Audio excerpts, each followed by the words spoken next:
कक्षा 5 हमारा प्रवेश बेसिक शिक्षा परिषद द्वारा संचालित एक पुस्तक मेरा परिवार मेरी प्रेरणा।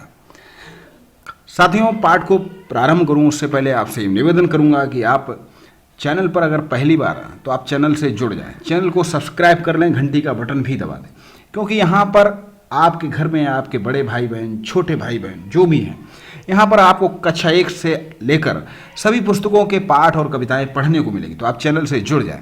चलिए पाठ को शुरू करते हैं। मेरा परिवार मेरी प्रेरणा। आखिर परिवार प्रेरणा कैसे बन जाता है? मैं स्कूल से खुश होकर लौट रही थी। पर्यावरण संरक्षण पर सबसे अच्छा लेख मेरा था। मैं घर पर 2 लोगों को अपनी ये बात सबसे पहले बताना चाहती थी, एक मेरी नानी और दूसरे मेरे भैया। वे दोनों मेरी बातों से सबसे ज़्यादा खुश होते हैं।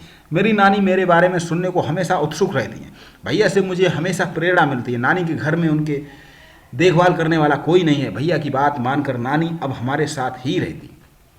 नानी की उम्र ज़्यादा है, वो ऊंचा सुनती हैं और उन्हें दिखता भी कम। ऊंचा सुनने का अर्थ है कम सुनाई पड़ता। रोज सुबह पापा उनको अखबार जोर जोर से पढ़कर सुनाते हैं।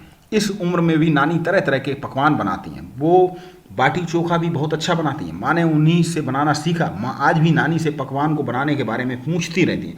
नानी के साथ हम सब मज़े से रहते हैं। जब कोई व्यक्ति बूढ़ा हो जाता तब उनको क्या क्या तकलीफ हो सकती। मेरे भैया किशन संगीत सिखाते, बच्चे उनकी बहुत इज्जत करते। भैया को संगीत सुनने, दोस्तों के साथ घूमने और बातें करने का बहुत शौक है। भैया को दिखता नहीं है, फिर भी वो अपने काम खुद करते हैं। जब कभी उनको मदद की ज़रूरत होती तो हम सब उनकी मदद करते। भैया को पढ़ने का बहुत शौक है। भैया ने शहर जाकर संगीत सीखा। अब वह गांव में रहकर बच्चों को संगीत सिखाते। विद्यालय में 26 जनवरी के कार्यक्रम को तैयार कराने में भी भैया ने सहयोग दिया था। जब भी वह घर के बाहर जाते तब एक सफ़ेद छड़ी ले जाते। हम उन लोगों की मदद कैसे कर सकते जिन्हें दिखता नहीं है? क्या आपके परिवार में ऐसा कोई सदस्य है जो देख, बोल या सुन नहीं सकता? आप उनकी मदद कैसे करते हैं? साथियों, इस किताब के जो अक्षर हैं वो क्लियर नहीं है, लेकिन आप मेरा साथ दें, आप पाठ को पूरा सुनें, इसे भी जानिए। जो लोग देख नहीं सकते उनके पढ़ने के लिए एक खास विधि से किताब तैयार की जाती है, जिसे ब्रेल कहते हैं। ब्रेल एक मोटे कागज पर एक नुकीले औजार से बिंदु बनाकर लिखा जाता है। ब्रेल कागज पर हाथ फेर कर पढ़ा जाता है कि उस पर क्या लिखा है। लुई ब्रेल फ्रांस देश के रहने वाले थे। जब वो 3 साल के थे तो एक नुकीले औजार से उनकी आंखों में चोट लग गई और उसकी आंखें खराब हो गईं। उसे आंखों से दिखना बिल्कुल बंद हो गया। उसकी पढ़ने में बहुत रुचि थी। वह पढ़ने की तरकीब सोचता रहता था। आखिर उसने ढूंढ ही लिया एक तरीका छूकर पढ़ने का। पढ़ने की ये विधि बाद में ब्रेल लिपि के नाम से जाने लगी। ब्रेल, इस तरह ब्रेल में अक्षर लिखे जाते हैं एक खास पैटर्न के तहत, जैसे कि ए, वी, सी। तो ये इस तरह की लिपि में मोटे कागज पर उभरे बिंदु बने होते हैं। उभरे होने के कारण उन्हें छूकर पढ़ा जा सकता है। ये लिपि 6 बिंदुओं पर आधारित होती है। आजकल ब्रेल में नए नए परिवर्तन हुए जिससे इसे पढ़ना लिखना और भी आसान हो गया। ब्रेल लिपि अब कंप्यूटर के द्वारा भी लिखी जा सकती है। और भी जानिए, जो लोग सुन नहीं सकते उनके लिए सांकेतिक भाषा, साइन लैंग्वेज इस्तेमाल की जाती है। सांकेतिक भाषा पर आधारित विशेष कार्यक्रम टीवी पर प्रसारित होते। और आपने कभी कभी देखा होगा, जब न्यूज चलती है, न्यूज सुनाई जाती है, तो एक लोग इस तरह इशारों में भी समझाते हैं। टीवी पर मूक बधिर के लिए समाचार आते हैं। देखो वहाँ बातों को किस प्रकार संकेतों के द्वारा समझाया जाता है। इनको भी जानिए। सुधा चंद्रन को भारतनाट्यम में प्रसिद्धि प्राप्त है। एक दुर्घटना के कारण उनका एक पैर काट दिया गया। कृत्रिम पैर, आर्टिफिशियल लेग की सहायता से नृत्य करके उन्होंने प्रसिद्धि प्राप्त की। रविंद्र जैन को आंखों से दिखाई नहीं देता। उन्होंने बहुत सारी फिल्मों और टीवी कार्यक्रमों में अपना संगीत दिया है। उनके अच्छे संगीत के लिए उन्हें कई पुरस्कार प्रदान किए गए। शरत गायकवाड़ का एक हाथ खराब है। उन्होंने तैराकी के क्षेत्र में भारत का नाम रोशन किया। भैया की ईमानदारी। शाम को भैया बोले चलो मेला चले, अपने पड़ोस के दोस्तों को भी बुला लो। इस बार अलग अलग राज्यों के लोग अपनी अपनी चीज़ें लेकर आए हैं। भैया ने मेला घुमाया, हमने बहुत कुछ खाया पिया। मुंबई की भेलपुरी भी खाई। भेलपुरी वाले ने गलती से 6 की जगह 5 ही लोगों के पैसे लिए।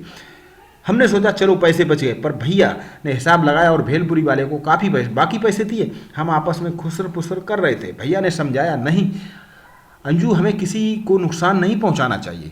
ईमानदार होने पर डरने की ज़रूरत नहीं पड़ती। आत्मविश्वास बढ़ता है। ईमानदार लोगों को सभी पसंद करते हैं। उस दिन हमने भैया से जो सीखा उसे हम कभी नहीं भूलेंगे। चर्चा करें। अगर भैया कम पैसे देकर चले जाते तो बच्चे उनके बारे में क्या सोचते हैं? आप इस बारे में क्या सोचते हैं? कभी ऐसा नहीं करना चाहिए। हम कुछ पैसे बचाकर हमारी आदत गंदी पड़ जाएगी और हम अपनी ही नज़रों में गिर जाएंगे। तो ये था आपका पाठ हमारा परिवार हमारी प्रेरणा। चलिए यहाँ पर प्रश्न, किशन के परिवार में कौन कौन है? किशन बच्चों को क्या सिखाते हैं? संगीत सिखाते हैं। हमें ईमानदार क्यों होना चाहिए? पाठ में अंजू ने अपने भैया को क्या क्या बातें बताई? ब्रेल से आप क्या समझते हैं? तो आप पाठ को एक बार फिर से सुने, इन प्रश्नों को लिखें अपनी कॉपी पर और पाठ को सुनकर उनके उत्तर को आप अपनी कॉपी पर लिखें। अपने शिक्षक को जांच कराएं। क्या आपके साथ कोई ऐसी घटना घटी जिसमें लगा हो कि आपने ईमानदारी का पालन किया था? उस घटना के बारे में लिखिए। पर्यावरण संरक्षण पर वाक्य बनाइए। और हाँ, अगर आप ऐसी कोई घटना है तो आप हमें व्हाट्सअप करें 9984313993 पर, और हम आपके लिए एक वीडियो तैयार करेंगे, आपकी बात लोगों तक पहुंचाएंगे। पर्यावरण संरक्षण पर 5 वाक्य लिखिए। उन लोगों की सूची बनाइए जो आपके विद्यालयों के कामों में सहयोग देते। ये भी लिखिए कि उनके सहयोग से आपका क्या लाभ हुआ। अगर कभी दुकानदार गलती से आपको ज़्यादा पैसे वापस कर दे तो आप क्या करेंगे? क्या किशन जैसे लोगों की मदद के लिए कोई योजनाएं चल रही हैं? अपने या बड़ों से शिक्षक की सहायता से पता करिए, उन योजनाओं की सूची बनाइए। जी हाँ, हमारे देश में मूक बधिर लोगों के लिए बहुत सारी योजनाएं, उनके रोजगार के लिए, उनकी शिक्षा के लिए, उनके रहने के लिए, उनके जीवन यापन के लिए बहुत सारी योजनाएं चलती। आप उन योजनाओं को पता लगा सकते हैं मोबाइल पर, और इसके लिए हम एक अलग से वीडियो बनाएंगे, आप तक पहुंचाएंगे। शिक्षक निर्देश, चलिए इन बातों को हम पढ़ेंगे, उस पाठ को दोबारा फिर पढ़ेंगे। बहुत ही शिक्षाप्रद संदेशप्रद। आप हमसे जुड़े रहें, चैनल को सब्सक्राइब कर लें, और चलिए फिर मिलते हैं अगले पाठ के साथ। तब तक के लिए आप सभी को बहुत बहुत नमस्कार।